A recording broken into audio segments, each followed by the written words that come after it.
This is Out of Order James Kalita from the Out of Order Gun Rights Podcast, reminding you that the podcast you are listening to is a proud member of the Self-Defense Radio Network. Check out all the great content at selfdefenseradio.net.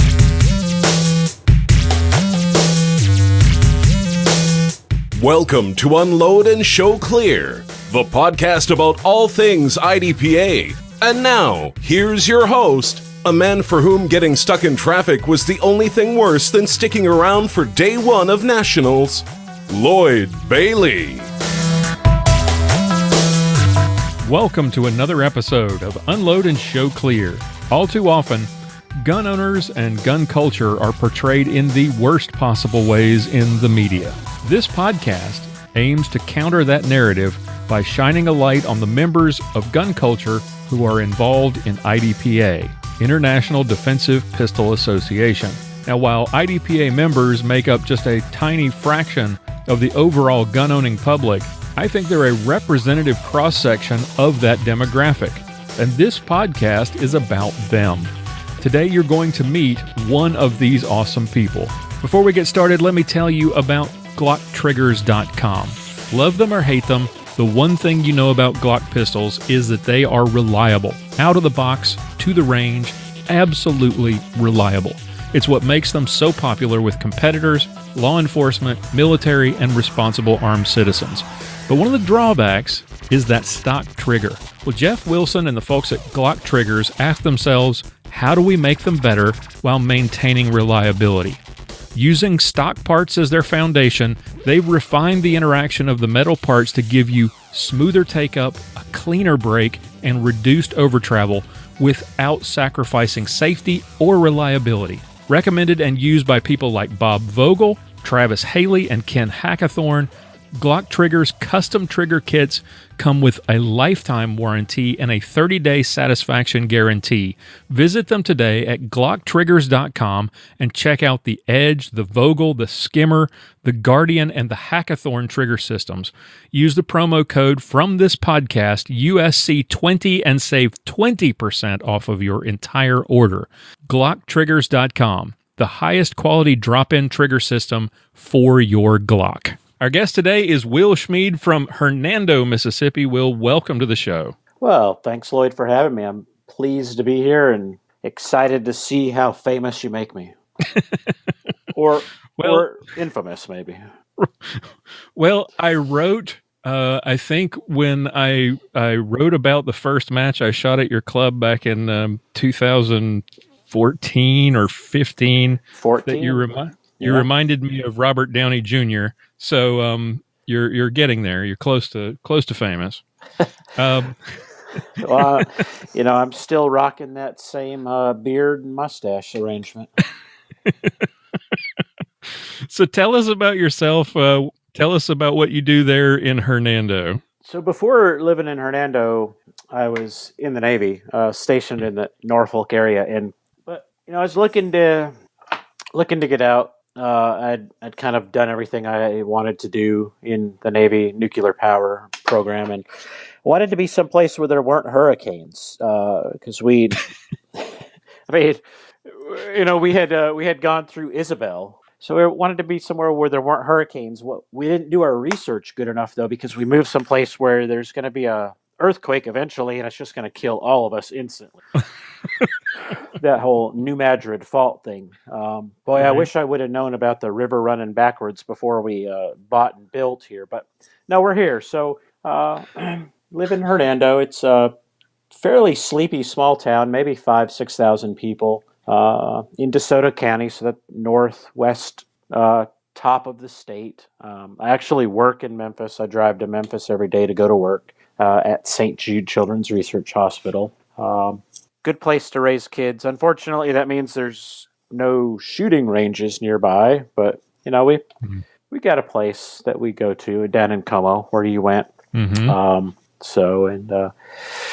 We've been here since 2004, so 14 years in our house. Almost paid off because I've been paying extra, and I don't know. I think this is where we're gonna be. It's too much work to move, so I think we're just going to stay here and make the best of it. And you're The club we mentioned, you're the match director there at the Desoto Rifle and Pistol Club. Tell us about the club. Yeah, DeSoto Rifle and Pistol Club, located in Como, Mississippi.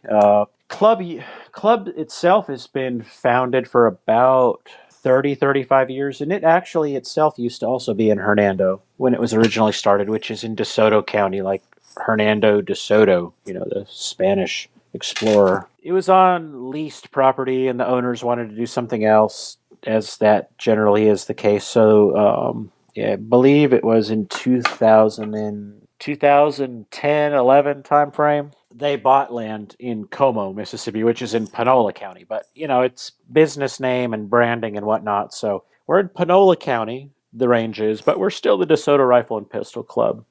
We've got facilities for pistols, at pistol distances out to 50 yards, and a 200-yard and 660-yard rifle ranges. We also have 5-stand for sporting clays. So a little bit of everything. We've been range members since 2013, just kind of when we discovered, hey, this is here. We should go check this out and be a part of it. And now we're lifetime members, so we're bought all in. And I've done just about every job there is to do down there. I've been the president and then the chairperson of the board when we kind of reorganized it. I'm currently the director of finance, which is just a fancy way of saying that I pay the bills and talk to the bank. And I'm the IDPA match director or coordinator. So I, do our monthly club matches. And I just took back over IDPA. I took a year off. I took last year off, and I took it back over again this year. And it wasn't probably a month into that when my good buddy from South Louisiana IDPA, Chris Wally, says, "Hey, man, good buddy, you should do the showdown again now that you're back in charge of IDPA." And I'm like, okay. What?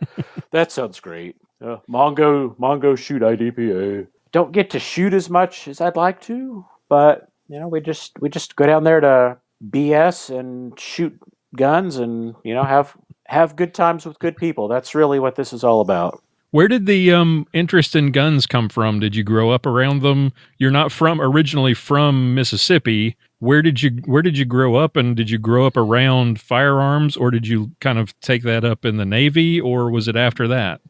That's a great question. So I was born in Phoenix, Arizona, that really hot place on the west side of the country. When I was about 5, we moved into the mountainous area of Arizona in the northeast part. Little town about 6,000 feet or so, called Show Low. 2 words, Show Low. It's named after a card game where you had to show low. No doubt the main street in town is named the Deuce of Clubs, which was the winning card in the card game that named the city or the town. My graduating class a long time ago was 97, 98 people, myself included.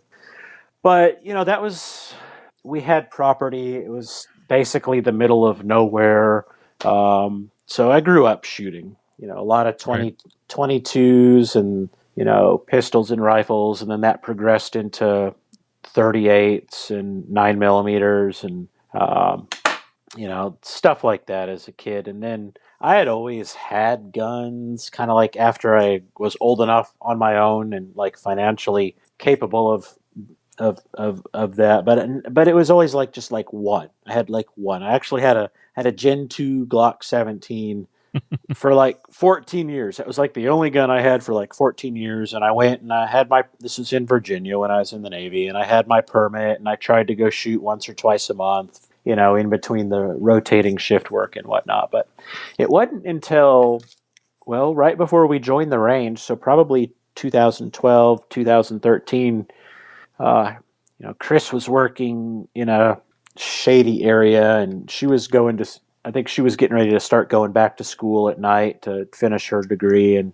she's like, I'd really like to learn more about guns, because she grew up in McKinney, Texas. Or she was born there, but she grew up all over the place because she was an Air Force brat. But, she knew about guns. She just hadn't had any forever. So we're like, all right, let's go both get our permits in Mississippi, because I had let my permit lapse when we moved. I didn't transfer it over right away. And, we did that. We did the permit class, the obligatory permit class with the obligatory not fun experience that, for the beginner shooters, that she did not have a good time. And then after that, it was just like, it was just like free candy, right? Or like, hey kid, you want a sample? You want some free candy? And so we did the permit, and then she got a carry gun, and she hated it, and then she got a different one, and then she got a different one, and then I got a carry gun, a different one, because that Glock 17 was just too much. I didn't like carrying it, and it started to hurt my hand actually the more I shot it. So ergonomics. I discovered the M&P. I was like, ooh, this is nice, and so I got the M&P 9 compact, the first gen, and like, well, we should join the range. So we joined the range, and so now we're shooting our couple of pistols, and I think 12 gauge we had by then, and then we happened to be down there. I think we went down there because we didn't read the calendar. Shocking, club members not reading the calendar of events. I think we went down there to shoot one Saturday morning, and there was a thing going on. It was Steel Challenge, and we're like, oh, this is neat. Let's watch this. And then I was like, oh, okay. And then, oh, you do this other thing, IDPA, next week? Oh, well, let me check that out. So I started shooting that, with just my carry gun, right? That's kind of founder's intent. And then she started coming and taking pictures, which was, because we're both photography geeks. And then she's like, I could do this. And I'm like, yes, you could. So she just kind of got into it, and, and now we still just have one gun each. That's all we have. The rest of them, I lost the rest of them in a fishing trip. Right. Yeah, but yeah, it was just like it was awareness, and just knowing that a thing was out there, because that was like not in our it was not in our body of knowledge that such things existed. Right. And I started doing the IDPA thing, and she was my paparazzi, and then like I said, she said I could do this, and she did that, and then of course more gun purchases ensued, and several iterations of trying to find what worked, and here we are now, and now we I think we're shooting like 8 or 9 sanctioned matches this year. Wow. And then doing my club match every month, and then I try to get to some of the other local clubs when I can.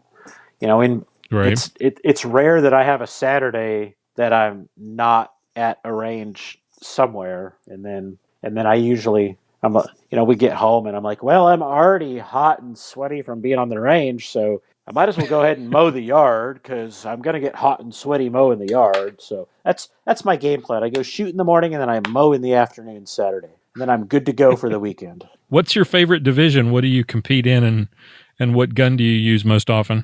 Well, I had this thought, silly me, that I was going to shoot revolver this year. And I bought some. I bought a 625. This will give my friend Pops a smile, because I was like, I'm gonna be like Lewis Freeman, and I'm gonna shoot the 625, and I actually like shooting it. I don't like shooting it in competition. Big difference. So I took that to Louisiana State in March, and it was horrible. Everyone on my squad was like, "Man, I'm so sorry for you. That was painful to watch." And I usually, and the match video was like 9 minutes long, and a normal match video should be like, it was like 5 or 6 minutes. So anyhow, all right, enough of that. So ESP, I'm shooting ESP this year, all year. It's what I shot all last year. We're both using 1911s. I'm using a Wilson Combat X-Tac that I happened to actually pick up for a steal locally from a friend, lightly used. And because I've shot I started in SSP. I think most people do. I've shot SSP, and then I switched to CDP for a couple of years, and tried revolver for one club match and one sanction match, and then did ESP last year and all this year. And I don't know. I just I like it. You found your niche. Yeah, I think so. I think so. I am. I am itching to go back to CDP though, because I think it changes the game a lot. It's no more with ESP or SSP. It's a lot of the times of, I can afford to make up an extra round on that hardcover target, or just shoot 3 rounds on that hardcover target to get to slide lock, and then do my reload while I'm moving. And CDP or CCP, it's like, oh, I really need to think about this. The game planning is very different. Yeah, especially if it's an 18 round stage, because now I know I have to go to that 3rd magazine, and where do I want to do it at, and whatnot, and bigger holes for the win. So, That's been pretty successful in ESP. I haven't won an award this year, which is fine. I don't go into matches thinking, oh man, I'm going to bring home all this wood. Chris and I go to have fun with our friends, and it's like an extended family. But yeah. What was the first sanctioned match you actually shot? Oh boy. Wow. What a goat rodeo that was. So totally. Is why I asked. Yeah. I think most people can say the same thing. So first sanctioned match I shot was Mississippi State in 2013. So I had been an IDPA member for, I don't know, sometime earlier that year, probably in the spring. Just attended the SO class because our range had no certified SOs. So I was like all in, started doing the club matches, and I'm like, well, heck, this is only, an hour and a half away. At Ridge Crossing, where there are the range where Nikki and Dee Dee Carter run. Nikki's our area coordinator, and happens to be the Nikki and Dee Dee are both AMDs this year for nationals. So, I'll go down there. I'll shoot this sanctioned match. How hard can this be? It's just a 10-stage match. And by then I had moved on. I had the M&P compact for carry, and I'm like, I kind of like this. The grip angle's good, So I'm like, all right, I'm going to get a full size M&P, kind of stick in the same family. That way I'm like, well, Nikki has props that I hadn't seen before at my club, because I had never been to another club's match other than when I went down to his club to do my SO class. So there's these mini poppers at like 15 yards, and I'm like, I can't even see down there. Are you sure that's there? And hardcover, and these one-look drop turners, and you got to drag a dummy, and this is back when you still had to, back under the old book, where there were no fault lines, tack sequence. Yeah, good luck explaining that to somebody just starting out now. Shooting on the move could be a requirement. All of this stuff. So I'm pretty sure he had it was a tier 2 match. This was before they did their big expansion, so they didn't have a whole lot of bays. I think they had four bays. I probably finished like 1 or 2 from dead last. It's just like procedural after procedural after procedural.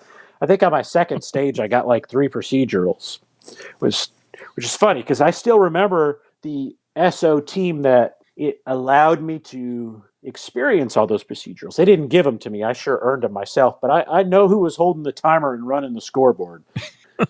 Not that I hold that against them. They're actually very good friends of ours now, the Duke Mineers, Bill and Robin. But It was funny because I got a procedural for dropping the dummy too early. I got a procedural for shooting while not having the dummy. I got a procedural on another stage for I think I ran out of ammo on one of these steel popper stages. It was just a disaster. And I get home, and the next day I'm like, all right, I'll clean my gun. No big deal. And I'm like, oh, well, hey, look at that rear sight. It's like a 1/4 inch to the left.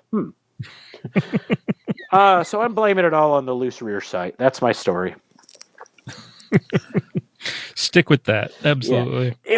It was a disaster, but you know what? I didn't, you just take it for what it is, and you go, well, these are the list of things that you can work on and do better, and just attack them, 1 or 2 at a time, and then move on and learn. And obviously it worked out because, by 14 I was running a sanctioned match, and 14 and 15 I was starting to get somewhat competitive, and brought home a couple of awards and whatnot. So it can be rough, but I had good mentors and, good friends, and it didn't stop them from laughing at me, but, Right. It never does.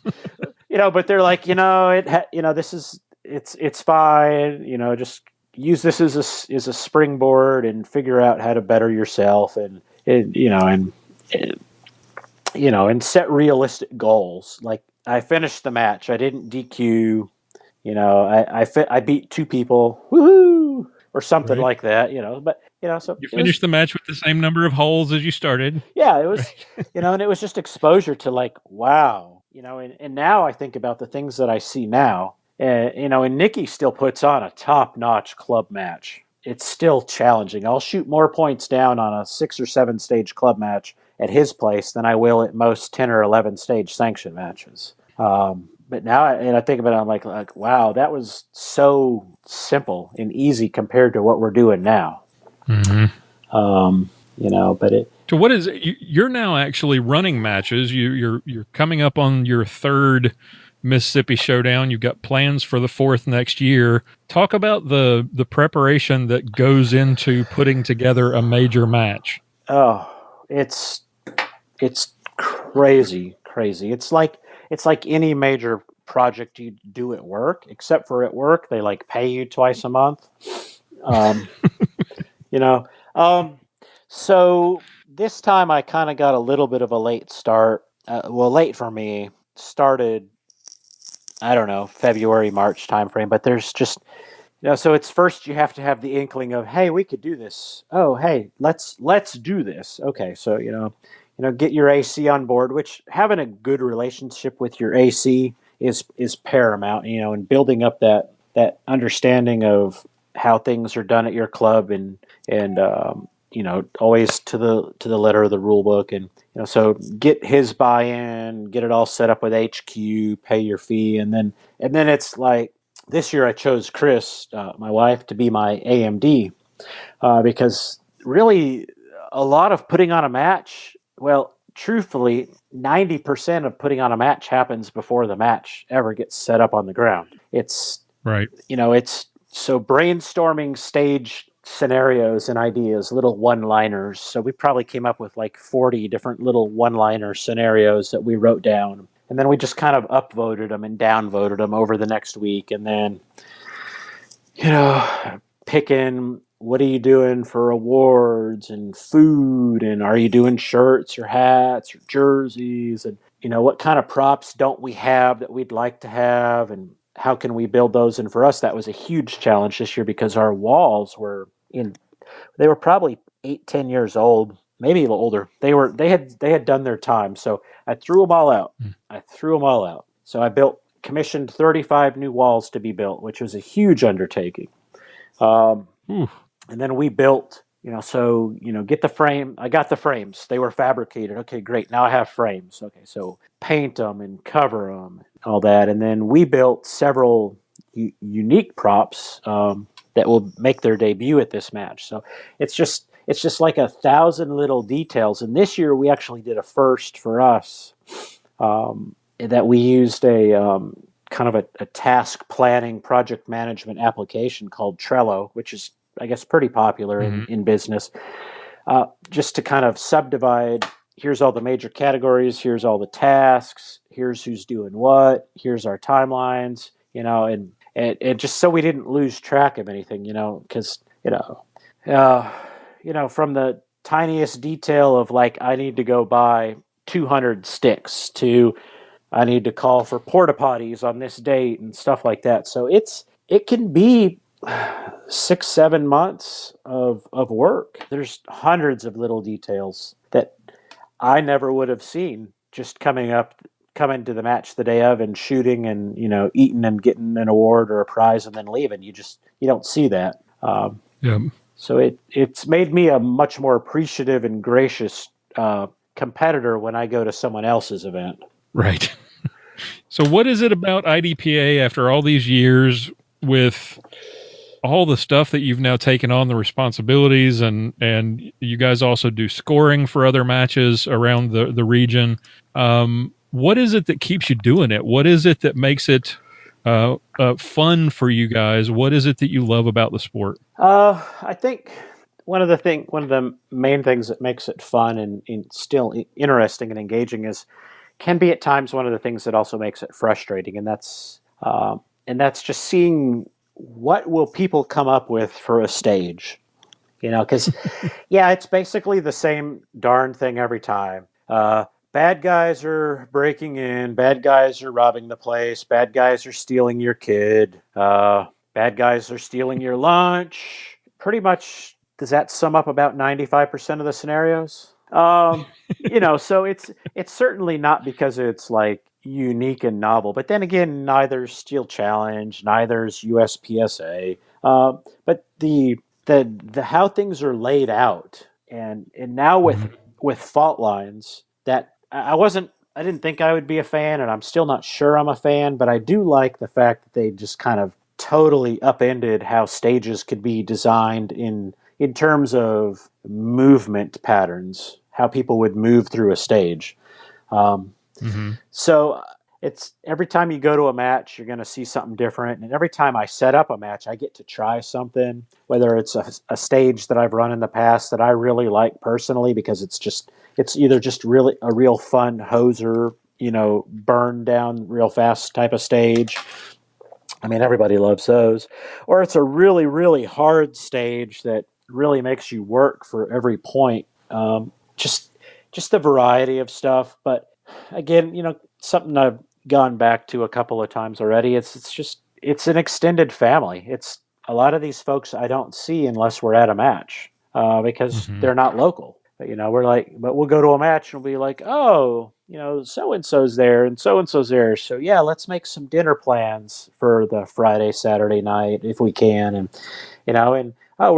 we're able to get squatted together. So now we can give each other grief all day and stuff like that. So I like shooting. I don't like just standing on a static line and shooting for practice. I like the dynamics of it. It's, even though it's really the same thing all the time, it's just a different iteration of it. And that challenge of, man, I'm at this match and I only get to do this stage one time. Unless the SO runs into me, I'm only shooting this stage one time. So how am I going to attack this stage in the most efficient manner, both from a time perspective and then balance, and then from a points down perspective? Because it's a balance. It's definitely swung towards the slowing some people down with the 1 point per second. But that's my thing is how can I go through this in the most efficient way, and then after I shoot, I like to watch the other people on the squad and see what they do differently. I try not to do it before I shoot because I don't want to program my plan with what they did, especially if they do something silly. Right, exactly. But yeah, it's just kind of the challenge. I'm not naturally gifted with great eyesight or great reflexes or great hand-eye coordination. So that challenge of just trying to do the best I can every time, and again, hanging out with people that we like and just doing something that we get to do together, due to the unique freedoms of our country. I work so I can play, so this is what we've chosen to do, to play.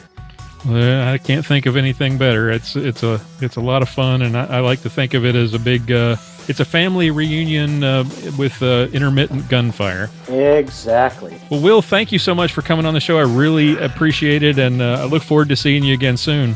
Thanks for having me. I look forward to seeing you again. You're part of our extended shooting family, and it'll happen eventually. The stars will align in our favor. Absolutely. All right, that's all we've got for you today. Thank you so much to our special guest for coming on the show. If you know somebody in the IDPA community who deserves some recognition, I'd love to talk to them. Send me an email at Lloyd, LLOYD, at unloadpodcast.com. Check out the show notes for today's episode and listen to past episodes at unloadpodcast.com. And if you like what you hear on the show and you'd like to support us, help keep the lights on, pay the bills, we would love your support. Visit patreon.com/unload and make a small monthly contribution to help continue what we're doing here. Tune in again next week for another edition of Unload and Show Clear.